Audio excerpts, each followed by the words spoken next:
نبی اکرم صلی اللہ علیہ وسلم نے ایک مرتبہ 3 دفعہ قسم کھائی،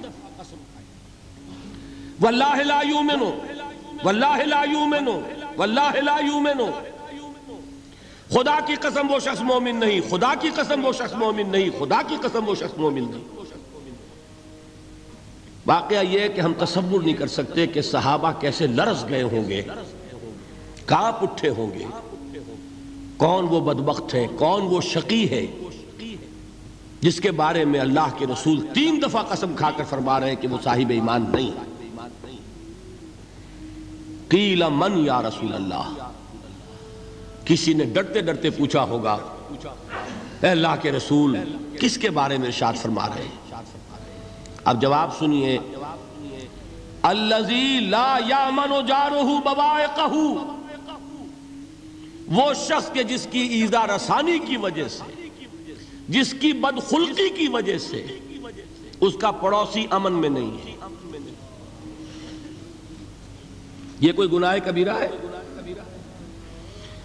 آپ کی فہرست میں تو گناہ ہی نہیں، کبیرہ کیا سوال، صغیرہ بھی نہیں۔ زیادہ آپ یہ کہیں گے کہ ذرا بد اخلاقی ہے، کج خلقی ہے، بس اچھا کردار کا معاملہ نہیں ہے، یہ کہیں گے، گناہ کی فہرست میں نہیں آئے گی۔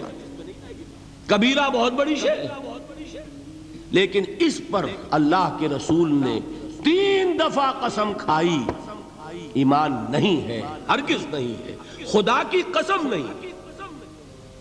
اب بتائیے ایمان اور عمل علیحدہ ہو جائیں گے کیا؟ یہ ہے مسئلہ جو امام بخاری کے سر پہ ہے۔ اور سنیے، فرمایا حضرت انس ابن مالک نے، یہ روایت جو میں نے آپ کو ابھی سنائی ہے یہ کوئی ایسی ویسی روایت نہیں ہے، متفق علیہ ہے، بخاری اور مسلم دونوں میں موجود، اس سے اونچا درجہ روایت کا ہے ہی نہیں۔ راوی کون؟ ابو ہریرہ رضی اللہ تعالی، ان کی والدہ لے کر حاضر ہو گئی، یہ بچہ حضور آپ کی خدمت میں رہے گا، آپ کی خدمت کرے گا، آپ کے پاس رہے گا، ٹھیک ہے۔ وہ حضور کے خادم خاص ہے، جیسے ذاتی کوئی ہوتا ہے معاملات میں مدد کرنے والا، خدمت کرنے والا، وہ ہیں انس ابن مالک۔ چونکہ ان کا تعارف ہو گیا ہے رضی اللہ تعالیٰ عنہ، تو ایک بات پہلے اور سنا دوں، جو بچہ اپنے اس بچپن سے لے کر 9 برس کی عمر تھی جب آئے حضور کے پاس، انتقال کے وقت عمر کتنی ہوگی؟ 19 برس، 10 برس حضور کی خدمت میں رہے۔ پہلے تو حضور کے اخلاق کی جو گواہی وہ دے رہا ہے وہ اس کی زبان سے سنیے کہ میں 10 برس حضور کی خدمت میں رہا، کسی بات پر ڈانٹنا تو کجا، حضور نے کبھی مجھ سے یہ بھی نہیں فرمایا کہ اے انس تم نے وہ کام کیوں نہیں کیا۔ یہ ہے ایک آقا کی حیثیت سے محمد الرسول اللہ صلی اللہ علیہ وسلم کا اخلاق۔ اگر نہیں کیا خود کر لیا، کوئی ڈانٹ ڈپٹ نہیں، حالانکہ بچے ہیں، بچوں کو ویسے بھی ڈانٹ ڈپٹ دیا جاتا ہے، لیکن نہیں۔ اب ان صحابی کی ایک گواہی سنیے، قلما خطبنا رسول اللہ صلی اللہ علیہ وسلم الا قال، فرماتے ہیں کہ شاذ ہی کبھی ایسا ہوا ہوگا کہ حضور نے کبھی خطبہ ارشاد فرمایا ہو اور اس میں یہ الفاظ نہ ہو۔ الفاظ سمجھ رہے؟ جب بھی خطبہ دیتے تھے آپ یہ الفاظ ضرور فرماتے تھے، شاذ کبھی رہ جائے تو رہ جائے، قلما خطبنا رسول اللہ صلی اللہ علیہ وسلم الا قال، کیا فرمایا؟ لا ایمان لمن لا امانت لہ ولا دین لمن لا عہد لہ، جس شخص میں امانت داری نہیں اس کا کوئی ایمان نہیں، جس میں ایفائے عہد نہیں اس کا کوئی دین نہیں۔ بنا پھرتا ہو وہ دیندار، بنا پھرتا ہو وہ صاحب ایمان اور امتی حضور کا، امانت داری نہیں تو ایمان نہیں، ایفائے عہد نہیں تو دین۔ کس کا فرمان ہے؟ کسی آج کے زمانے کے مفتی کی بات نہ سمجھ لیجئے گا کہ جس کو آسانی سے آپ چاہیں تو رد کر دیں، یہ محمد الرسول اللہ صلی اللہ علیہ وسلم فرمان۔ اور سنیے پھر ایک متفق علیہ روایت بخاری اور مسلم کی، راوی پھر کون ہے؟ ابو ہریرہ رضی اللہ تعالیٰ عنہ۔ فرماتے حضور نے ارشاد فرمایا لا یزنی الزانی حین یزنی وہو مومن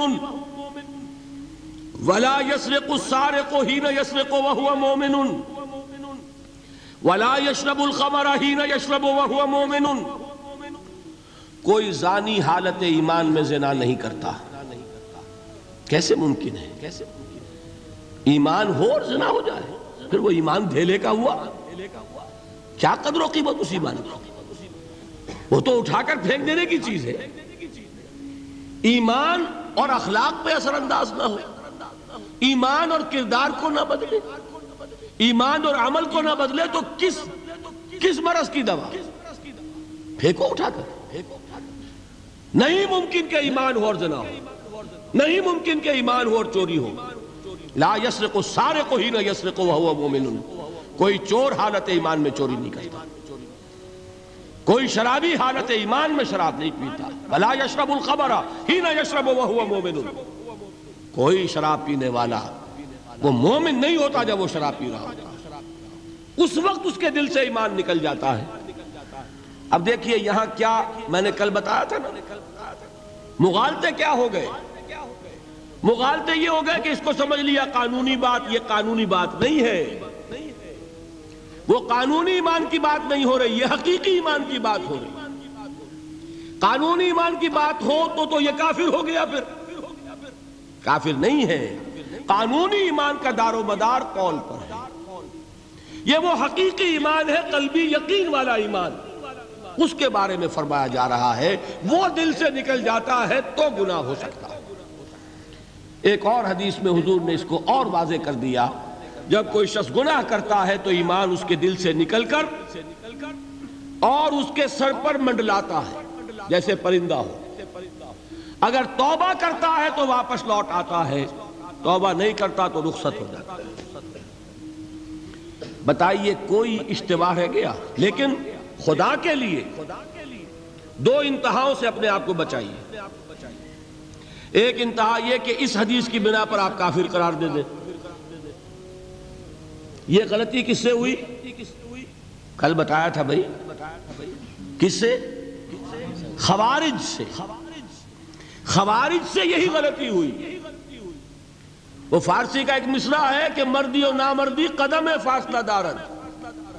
یہ باریک جیسے بال کا سا فرق ہوتا ہے لیکن زمین و آسمان کے نتیجے نکل آتے ہیں.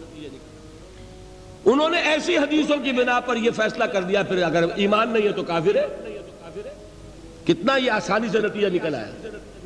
ایمان نہیں ہے تو کافر ہے. لا ایمان لمن لا امانت لہو. کوئی شخص امانت میں خیانت کرتا ہے تو اس میں ایمان نہیں ہے، ایمان نہیں ہے تو کافر ہے. کافر ہے تو مرتد ہے، مرتد ہے تو واجب القتل ہے. کہاں سے کہاں بات پہنچ گئی؟ بہت بڑی غلطی، بہت بڑی گمراہی. دوسری طرف ایک ہمارے ہاں اور انداز ہے کہ وہ جنت و دوزخ کے فیصلے اور قیامت کے اور آخرت کے فیصلے بھی قانونی اسلام کی بنیاد پر کرتے ہیں. انہیں یہ سمجھ لینا چاہیے یہ قانونی اسلام دنیا میں مفید ہے، آخرت میں وہ یقین والا ایمان ہوگا تو مفید ہوگا. یہ چیز ذہن سے نکل گئی. اور برا نہ مانیے یہ اہل سنت کے اکثر عوام کے ذہنوں سے یہ بات نکل گئی. وہ یہ سمجھتے ہیں ہمارے پاس سرٹیفکیٹ ہے، ہم مسلمان ہیں، مسلمان ہیں تو صاحب ایمان ہے، صاحب ایمان ہے تو جنت ہم پر واجب اور دوزخ ہم پر حرام. یہ آپ کے دل میں لکھا ہوا ہے کہ نہیں؟ جب دل میں یہ لکھا ہوا ہوگا تو پھر کرو گناہ. کیوں نہ کرو؟ کیوں حرام خوری نہ کرو؟ کیوں رشوتیں نہ لو؟ کیوں بددیانتی نہ کرو؟ جبکہ دوزخ تو آپ پر حرام ہے ہی ہے، آپ کو کوئی چیز نقصان پہنچا ہی نہیں سکتی. یہ مرجیہ کا عقیدہ تھا اصل میں. یہ دوسری انتہا تھی جو آج اہل سنت کے اکثر لوگوں کے دلوں میں بات بیٹھ گئی، عوام کے اندر، جہلا کے اندر. ان دونوں چیزوں سے بچیے. تیسری ایک غلطی کی اہل تشیع نے. انہوں نے کیا غلطی کی؟ ایمان اور اسلام کے فیصلے دنیا میں کرنے لگ گئے. فلاں مومن تھے، باقی سب مسلم ہی تھے اور باقی سب منافق ہی تھے. یہ فیصلہ کرنے کا کسی کو اختیار نہیں. دنیا میں فیصلہ صرف یہ ہوگا کہ کافر تھا یا مسلمان، چھٹی۔ تیسری کیٹیگری آپ طے نہیں کر سکتے، اس لیے کہ قانونی اصطلاحات یہی دو ہیں۔ سمجھ لیجئے ان باتوں کو، مجھے کوئی دھواں دھار تقریر نہیں کرنی، بات سمجھانی ہے۔ دیکھیے قانونی سطح پر انسانوں کی تقسیمیں ہوں گی صرف دو، یا مسلم یا غیر مسلم، یہ ہے قانونی تقسیم۔ اب جو مسلم ہے وہ مومن بھی ہو سکتا ہے، وہ منافق بھی ہو سکتا ہے، بات سمجھ رہے؟ لیکن منافق کوئی قانونی اینٹی نہیں ہے۔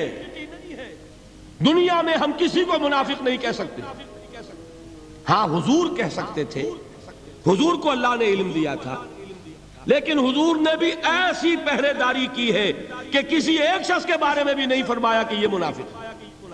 یہاں تک کہ جس کے بارے میں علم نشرہ ہو چکا تھا، عبداللہ ابن ابی، اس کی بھی نماز جنازہ پڑھا دی کہ نہیں پڑھا دی؟ نماز جنازہ کافر کی پڑھی جاتی ہے یا مسلمان کی؟ اس کا مطلب ہے عبداللہ ابن ابی کو بھی حضور نے آخری وقت تک مسلمان تسلیم کیا۔ منافق جو بھی ہے وہ اپنے اندر ہے، اللہ کے ہاں جا کر کھلے گا۔ For all legal purposes a منافق is a Muslim۔ بات سمجھ میں آئی؟ اس لیے کہ لیگل اینٹیٹیز دو ہی ہے، کافر اور مسلم۔ تیسری اینٹیٹی کوئی لیگل نہیں ہے، تیسری کوئی حیثیت قانونی نہیں ہے۔ اب ایک جو مسلم ہے وہ مومن بھی ہو سکتا ہے، منافق بھی ہو سکتا ہے، اس کا فیصلہ کہاں ہوگا؟ اللہ کے